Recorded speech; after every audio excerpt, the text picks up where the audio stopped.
noches. Hace un par de semanas, la presidenta Claudia Sheinbaum y el secretario Omar García Harfuch presentaron el plan de seguridad que regirá este sexenio. Mientras tanto, hemos visto que estados como Sinaloa, Chiapas, Guerrero están sumidos en la violencia y han creado una disputa territorial muy importante por parte de los cárteles de la droga. En fin, el tema sigue, cambió el gobierno, pero el tema sigue, el tema de la violencia y del control, hay que decirlo, del crimen organizado de ciertas regiones del país. Para analizar este tema de la violencia y la estrategia de seguridad, saludo a Ana Laura Magaloni. Ana, hola, Leo. Buenas noches. Buenas noches. Jesús Silva Herzog Márquez. Hola, Leo. Chucho, buenas noches. Javier Tello. Leo. Javier, buenas noches. Déjame empezar contigo, Ana. Lo que vimos este fin de semana en Chiapas, otra vez Chiapas ardiendo. Aquí le hemos dado seguimiento, por cierto, con un profesor del Colegio de la Frontera Sur, y desde hace mucho también Eduardo Guerrero nos ha dicho cuidado con Chiapas. Y ahí están los resultados. A mí lo que más trágico me parece de Chiapas es la violencia y la pobreza juntos, ¿no? Sí. Porque la cantidad de desplazados, de secuestrados, de levantados, los negocios de trata de personas, es como un drama verlo junto, digamos, verlo. Y no me parece raro que sean las entidades federativas más pobres las que tengan mucho menos capacidad de resistencia, ¿no? Y vemos una crisis fuertísima en Chiapas y en Guerrero. Y si le preguntan... No en Oaxaca, que eso es interesante, ¿no? Sí. Y si le preguntas a Eduardo Guerrero, piensa que por primera vez hay pues un Estado fallido. O sea, que ya no hay capacidad de las autoridades, o que las autoridades y el crimen ya están demasiado revueltas, y que el tipo de estrategia que necesitarías para hacerle frente a un fenómeno como el de Chiapas o Guerrero no ha existido antes en México. Solamente estoy repitiendo lo que he escuchado de Eduardo Guerrero. Pero en el fondo, o sea, estamos viviendo una crisis de seguridad en todo el país, que creo que viene motivada, uno, por el cambio de sexenio. Es súper común, o sea, en los datos de seguridad, cada vez que cambias hay reacomodos. Hay reacomodos. Y en Chiapas hay cambios de gobierno estatal también. ¿No? Y ese reacomodo cuesta mucho tiempo, y yo creo que lo que estamos viviendo también es los efectos de la estrategia de seguridad que siguió López Obrador, que de esa podríamos hablar, y finalmente la lucha entre el Mayo y los Chapitos, que es cierto, qué horror, cuando capturas a una cabeza y se jugó esta traición, tenemos posibilidad de que se haga una guerra en todo el territorio y en varias entidades federativas. Lo que cuentan es que los Chapitos se están aliando con el cartel Jalisco para luchar contra los del Mayo, y eso significa violencia en por lo menos 10 entidades del país. Y yo creo que estos tres contextos están explicando de forma importante lo desconcertante que está siendo el nivel de violencia que se está viviendo en México en muchas partes. Y pues quizá aquí lo dejo, porque creo que para entender bien esto tendríamos que entender bien qué significó Calderón y Peña, qué significó la reacción de Andrés Manuel, esto de balazos, abrazos y no balazos, que suena tal, pero qué contenido tiene esa política. Y finalmente, ¿cuál está siendo? Yo creo que Claudia Sheinbaum está planteando algo distinto de estas dos estrategias, tanto la calderonista peñista como la de Andrés Manuel. Y creo que Claudia tiene unos nuevos ingredientes que valdría la pena entender con más claridad. Pero yo no coincido con quien cree que ha sido la misma estrategia desde Calderón hasta la fecha. Yo creo que es otra cosa. Chucho, este año se están cumpliendo 30 años del levantamiento zapatista en Chiapas, y ha cambiado, pues, por completo el panorama en ese estado, pero digamos de una rebelión social a un tema de disputas entre carteles, ¿no? Sí, yo creo que lo que vemos es que hay quien llega a decir que estamos ante la inminencia de una guerra civil en Chiapas. Así es. Decía Luis Hernández Navarro en la jornada, una persona que está muy cerca de los procesos políticos, sociales en ese estado.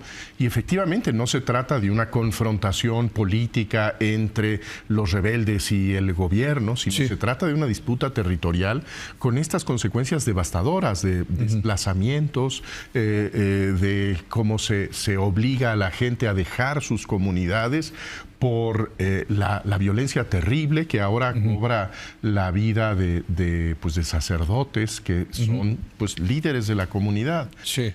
A mí me parece que sí estamos viendo una descomposición muy acelerada en este último mes, me parece que podríamos decir, el último tramo, las últimas semanas del gobierno de López Obrador, estas primeras semanas de Claudia Sheinbaum. Y yo creo que sí hay un elemento que pone, que es el gran desafío a la apuesta política de Sheinbaum, que podríamos decir que intenta ciertas modificaciones, a pesar de que en lo público es el discurso de la continuidad, que es la coordinación. A mí me parece que estamos viendo consecuencias de la desarticulación institucional que significa la amenaza de la reforma judicial.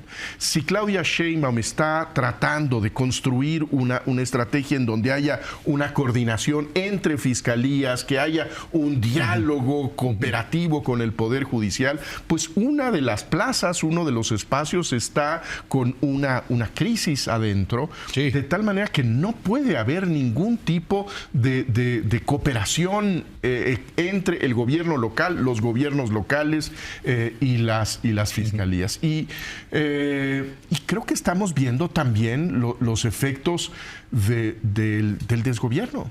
De lo que significa que el Estado fallido en Chiapas un gobierno que pues ya tiene 12 años del Partido Verde formalmente gobernando ese estado con resultados desastrosos.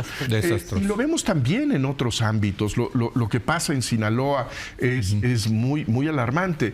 Y recurriendo nuevamente al gurú de esta mesa, Eduardo Guerrero, en materia de seguridad, pues yo escuchaba de él, que creo que es una de las personas que más entiende de este asunto, pues una perspectiva alentadora, que veía señales interesantes aquí lo digo. Hace 2 semanas.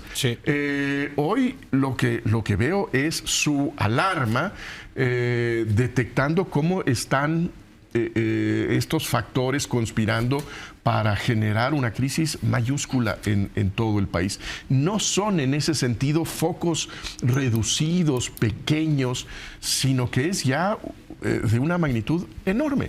Bueno, y tú decías del Poder Judicial, imagínense que dentro de unos cuantos meses, prácticamente 6, 8 meses, se van a llevar a cabo las elecciones de la mitad del Poder Judicial de la Federación en estas entidades, en Chiapas, en Sinaloa, en Guerrero, ¿no?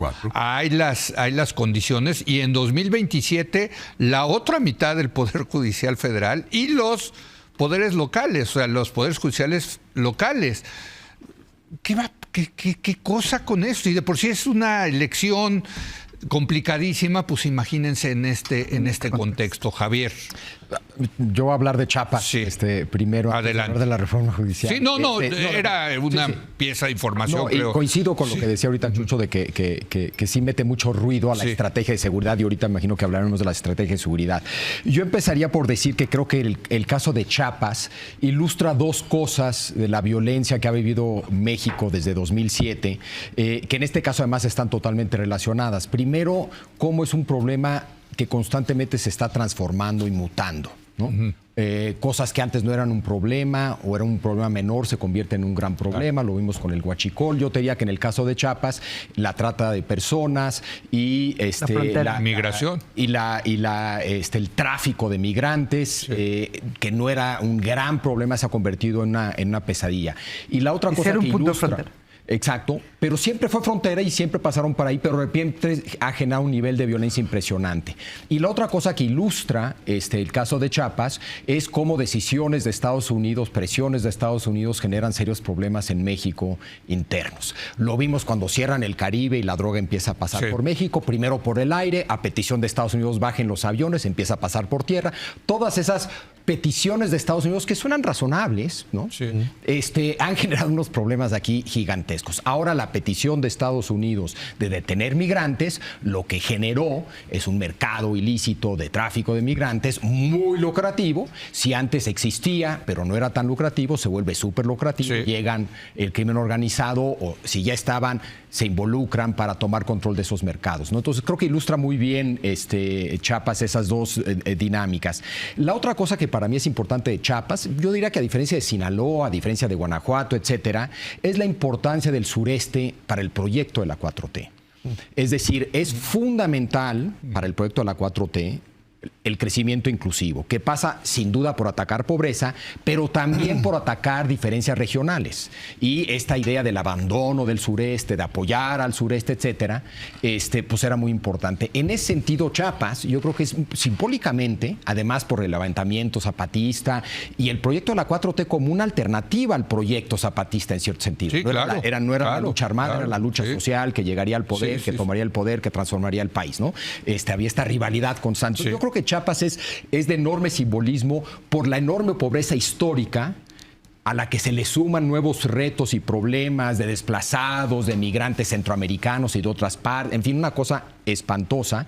Y luego la penosa alianza con el Partido Verde, que no solamente ha mejorado la cosa, sino que la ha empeorado, ¿no? Entonces yo sí creo que Chiapas, a diferencia de Guanajuato, que pues le pueden echar la culpa al PAN, es otro problema, o Sinaloa, etcétera, etcétera. Chiapas, yo creo que si yo le tuviera que poner mucha atención, si yo fuera este nuevo gobierno, a feminicidios es un tema que yo le pondría muchísima atención por ser la primera mujer presidente, pero a Chiapas también, porque se suma el viejo problema de la pobreza, con muchos otros temas de creo enorme, medio ambiente, en fin.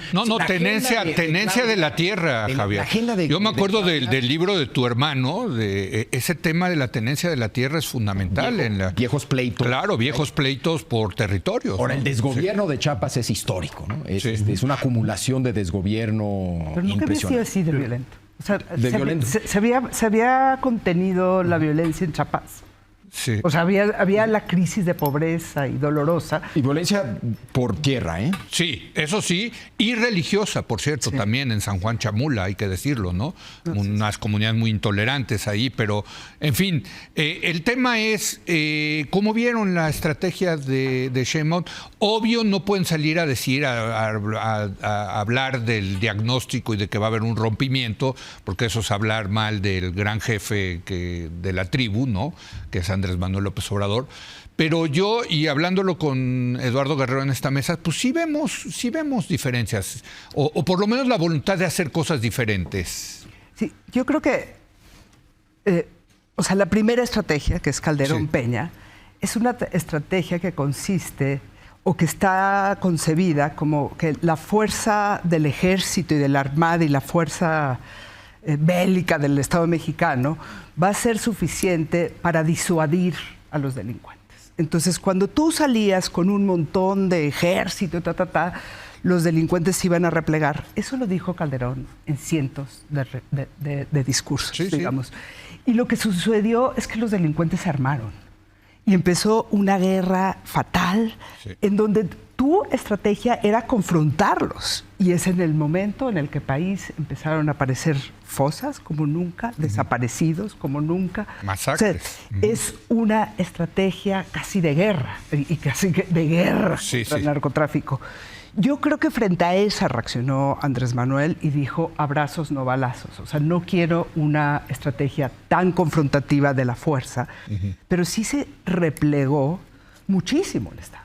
y muchísimo las autoridades federales. Aunque crece la Guardia Nacional militarizada. Pero crece la Guardia Nacional ya para monitorear. ¿Cuántas veces? Disuasiva, dijeron. Sí. Es que esté ahí. No solo presencial. Básicamente testimonial. Sí, claro. La Guardia Nacional para tomar testimonio de la violencia entre los cárteles. A ver cuándo se arreglan entre ellos. Nos dijeron hace un par de semanas. Y agarrar migrantes.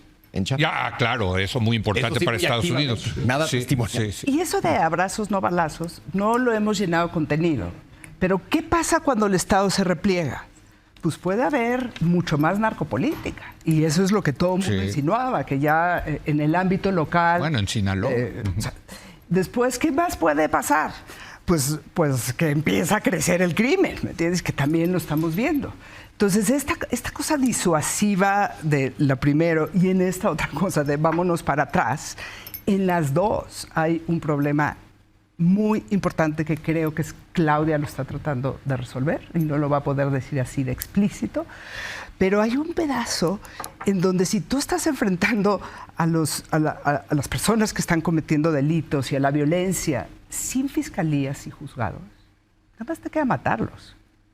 O sea, en ese enfrentamiento o es de balas o ¿cuál es tu salida? Y creo que en esta estrategia Harfush tiene muy consciente que el tema clave son fiscalías y fiscalías locales. Y cuando hablan de inteligencia, es que tienen que, para que funcionen las fiscalías, tienes que ir contra individuos y personas específicos. Y armando la carpeta, ¿eh? Eso está muy claro en el documento, ¿no? Usar la inteligencia para armar el caso. Carpeta. Exacto. Y que entren al sistema de justicia. Yo no creo, les digo la verdad, que es para que el sistema de justicia imparta justicia.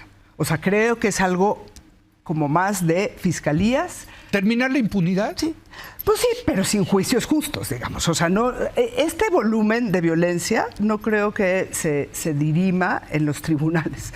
Se va a dirimir con las fiscalías y con jueces a modo.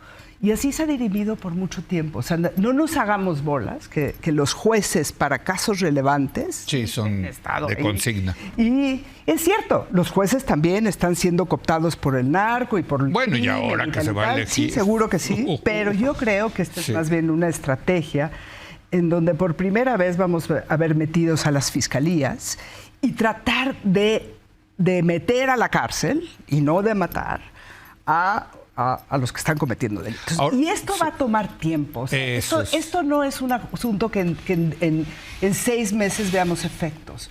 Pero sí creo que si caminamos un rato en esta dirección, es posible que veamos efectos en 3 años. Pero eso es muy interesante lo que dice Ana Laura, porque sí va a tomar mucho tiempo, pero mientras tanto, Chucho, los incendios abundan, ¿no? Y tienes que apagar esos incendios. ¿Cómo apagas esos incendios en Sinaloa, en Chiapas, en Guanajuato, en Colima, ¿no? Sí, a mí me parece que hay que aceptar que desde luego no va a haber resultados inmediatos, porque nadie está con esa expectativa de que en unos cuantos meses se resuelva un problema tan profundo, que lleva tantos años incubándose en el país y pudriéndose. Pero creo que hay que entrarle a algo que decía Ana Laura hace un momento, que es ¿qué significó esa apuesta de la no confrontación? Y si la nueva estrategia responde a ese efecto. La política de los abrazos no balazos fue un abandono del territorio. Fue una apuesta a hacer el outsourcing de la seguridad pública de nuestro país. Política que hasta donde yo veo sigue suscribiendo la presidenta Claudia Sheinbaum, que hasta hace poco dijo que en Sinaloa no había homicidios hasta que llegaron los gringos y desordenaron el arreglo que tenía el gobierno con los cárteles en ese espacio. En ese sentido, creo que la apuesta sigue siendo la misma.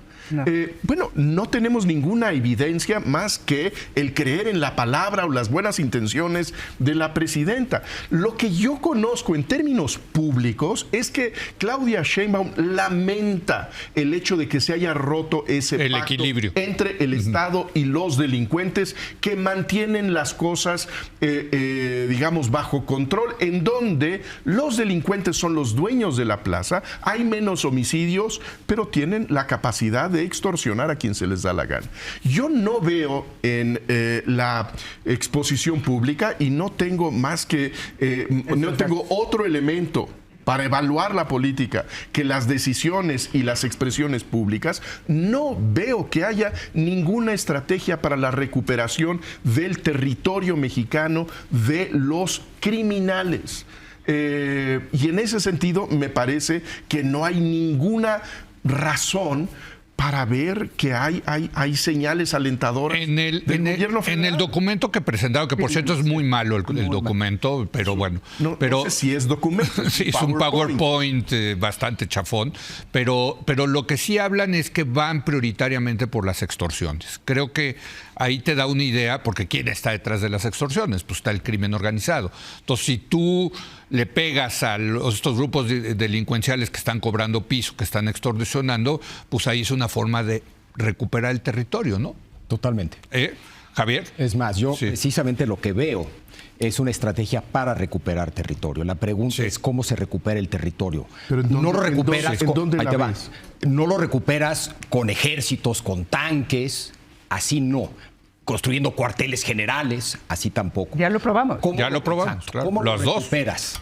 Lo recuperas precisamente quitándole el negocio de la extorsión, quitándole el control del mercado de limón, lo recuperas metiéndoles a la cárcel, lo recuperas de esa manera puntualmente con una estrategia inteligente de a quién se agarras, a quién no agarras, por dónde empiezas, etcétera, etcétera, etcétera. Exacto. Y judicializa. Precisamente la queja del Mayo y uno de los hijos del Chapo es que fue una decisión unilateral de Estados Unidos de a quién agarrar, y agarraron a que a ellos les convenía. A México tal vez no le convenía agarrar a ese. Eso no significa que no les convenga agarrar a nadie. No. La idea de inteligencia es precisamente tener inteligencia para saber a quién vas a agarrar, cómo lo vas a procesar, armando la carpeta, etcétera. El control territorial es ese, diría yo. Yo tengo una versión no distinta, pero complementaria a abrazos y no balazos. Yo creo que lo que hubo en el sexenio pasado de López Obrador fue una estrategia de largo plazo, que yo la describiría como crecimiento inclusivo, combate a la pobreza, empoderamiento de mayoría, inclusión de comunidades marginadas, etcétera, etcétera. Esos son abrazos. Si logras todo eso, tarde o temprano la violencia disminuye. No, si sigue habiendo impunidad. Esa era la apuesta. Bueno, esa era la apuesta. Si estás de acuerdo o no, ya eso sí compramos. Exacto, sí, exacto. Mira, ahorita si quieres podemos discutir eso. El problema de una estrategia de largo plazo es que hay violencia hoy. Y nunca tuvo, creo yo, una estrategia de corto plazo.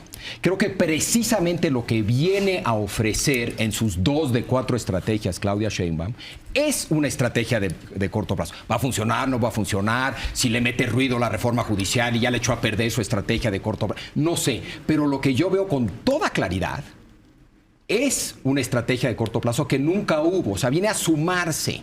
Sí, hay que combatir la pobreza. Y sí, si un niño crece con oportunidades y va a la escuela y después va a la universidad y se vuelve un doctor, no va a ser un narcotraficante. ¡Qué bien! Eso sigue. Para adelante con eso. Pero, mientras tanto, hay que atender la violencia que ya existe. ¿Cómo la atiendes? Coordinándote con las fiscalías locales, coordinándote a su vez con el Poder Judicial, usando información de Estados Unidos. Otra cosa que yo creo que ofrece García Harfuch es una mucho mayor disposición a coordinarse con Estados Unidos que los militares. ¿Sí? Yo sí veo un sometimiento de los militares a García Harfuch en principio. Etcétera. Yo sí veo. Pero a ver, en esa estrategia que tú dices de largo plazo, yo siempre cuento, porque a mí me parece increíble, por cuestiones de trabajo yo voy seguido a Querétaro, y la multiplicación de puestos donde venden huachicol, donde venden gasolina ilegal, robada, ha sido impresionante. Y también lo que ha sido impresionante es que cada vez ves más Guardia Nacional, ¿no?, patrullando la carretera. Perdón, ¿de qué demonios sirve tener esa Guardia Nacional patrullando la carretera si venden gasolina ilegal robada a Pemex?